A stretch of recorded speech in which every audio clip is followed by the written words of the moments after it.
Besimtari ruan një të mesme edhe në shpenzimet e tij.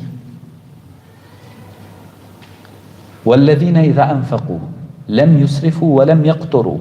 Allahu i lartësuar thot në Kur'an, dhe ata të cilët kur shpenzojnë thot, nuk janë dorë shpuar, pra shpenzimet për shembull familjare, ose e merr rrogën ai 2-3 ditë mbaroj, jo.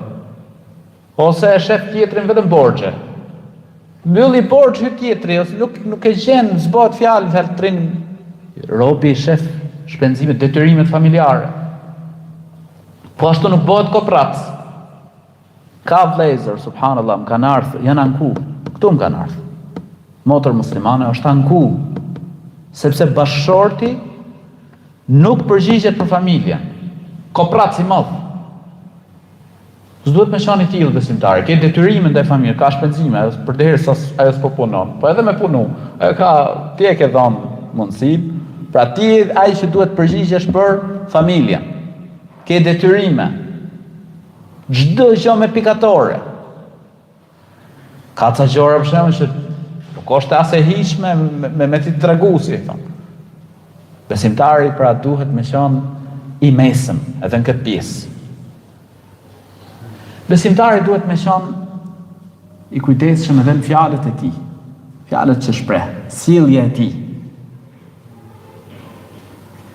Fabima rahmetin min Allahi linta lahum. Prej mëshirës Allahut është që të bori ty, pa ti jesh i butë me ta. Walau kunta faddan ghalidha alqalbi lanfaddu min hawlik. Sikur ti ishe, thot Allahu i lartësuar, i drejtohet profetit alayhis salam. Ti ishe i vrazhët, dhe zemër ashpër ndaj tyre, do të shpërndaheshin, iknin njerëzit. Fa'fu anhum. Kërko falje, pra falje ata. Wastaghfir lahum. Kërko falje për ta. Washawirhum fil amr. Dhe konsultohu me ta. E orienton Allahu subhanahu wa taala profetin alayhis salam. Por këtë shembull duhet me ndjek edhe ne, profetin sallallahu alaihi wasallam. Po ashtu besimtari duhet të ruaj një të mesme edhe kur e doj person, ose kur është i mërzit me dikë.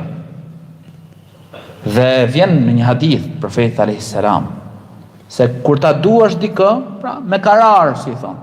Se ndoshta një ditë bëhet armik, ai ka hap fesin gjithë me to.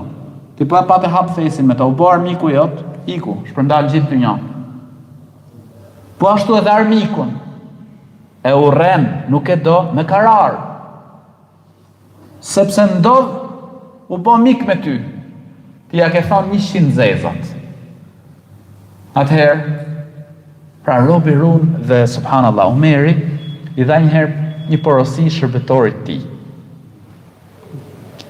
Tha duaj, tha po, jo të arishka ajo grada, tha me, si i thonë, si që e përmendim për adoleshentët, që arrin pra e te i kalon dashuri. Sa që ka prej tyre që po u shkput pastaj prej të rive zot në rruje, ose të rejave ka pas prej tyre ka pi helm. Pra ti rruje atë, jo derë aty. Po ashtu i tha edhe kur të urresh, mos urre, tha, telefen. Mos urre pra me urry personin, me arrit derë në atë gradë, që me pas haset nuk do me i pa ati pik të mire.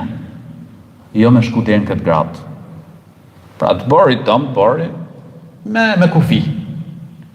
To ishin disa këshilla përsa i përket ruajtjes të mesmes një mesatarje, elusë Allahu në lartësuar, që t'i bëjt dobishme këto që të gjuam, Allahu i shpërblet me të mirë.